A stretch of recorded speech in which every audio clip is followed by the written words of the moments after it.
Un hôtel raciste expulse le célèbre streamer Kai Cenat. Sa réaction va vous surprendre. Je suis Jessica de Buzzling Tales et aujourd'hui, nous allons plonger dans une histoire très émouvante. N'oubliez pas d'aimer la vidéo et de vous abonner à notre chaîne. J'aimerais vraiment que chacun d'entre vous commente son nom pour que je puisse mieux vous connaître. Kai Cenat, connu pour son énergie débordante, avait parcouru un long chemin vers le succès. Entre ses lives, ses interactions digitales, il cherchait cette fois quelque chose de différent. Un moment de calme, une pause pour se reconnecter à lui-même. Au sommet d'une colline, il posa les yeux sur le Windsor Hotel.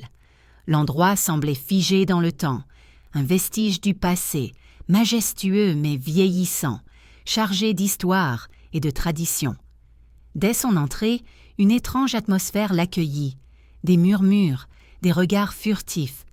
Il sentit immédiatement que quelque chose clochait. S'approchant du comptoir de la réception, il offrit son sourire habituel. L'homme derrière le bureau l'observa d'un regard froid et distant. « Puis-je vous aider ?» demanda le réceptionniste.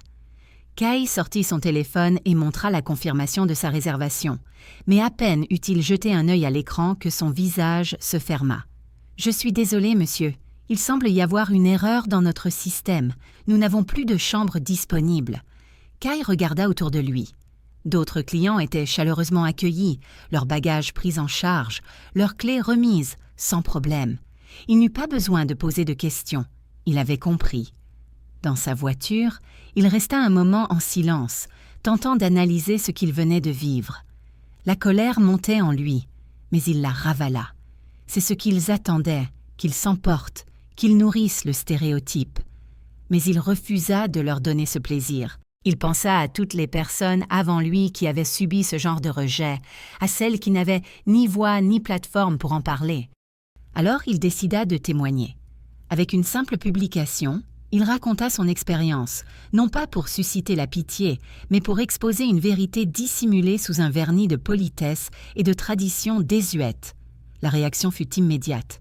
Des milliers de messages de soutien et de solidarité affluèrent. Pourtant, Kai resta calme.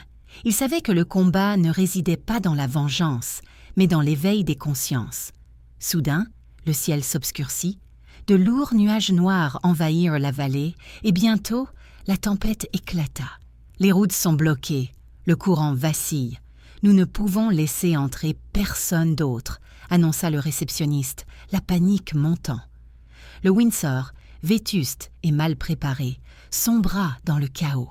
L'électricité fut coupée, plongeant les couloirs dans l'obscurité.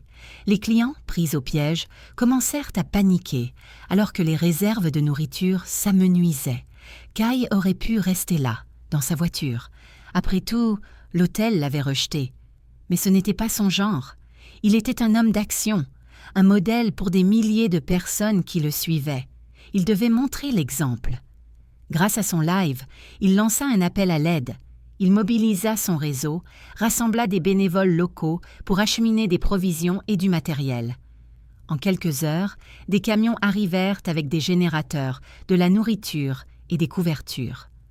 Alors que le personnel du Windsor observait la scène, honteux, Kai distribua les ressources et encouragea chacun à prêter main forte. Peu à peu, les barrières tombèrent. Réalisant l'ampleur de leur erreur, les employés commencèrent à participer. Au matin, alors que l'orage s'éloignait, une femme s'avança vers Kai.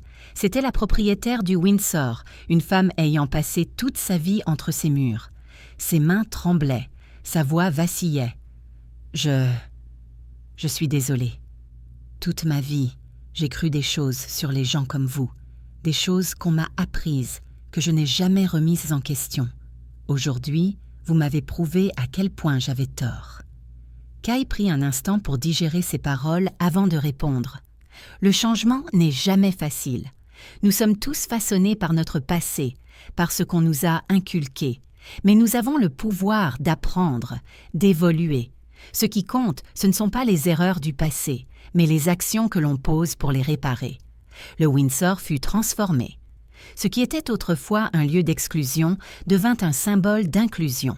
Avec l'aide de Kai, la propriétaire mit en place des formations à la diversité et des événements communautaires, transformant l'hôtel en un havre d'unité. Kai, lui, poursuivit son chemin, mais son impact demeura. Ce n'était pas une victoire bruyante, mais une révolution silencieuse. Une lumière avait été allumée dans l'obscurité et elle continuerait de briller. Parce que parfois, c'est dans les ténèbres que naît la plus belle des lumières. Et maintenant, la question est, quelle lumière choisirez-vous d'allumer aujourd'hui?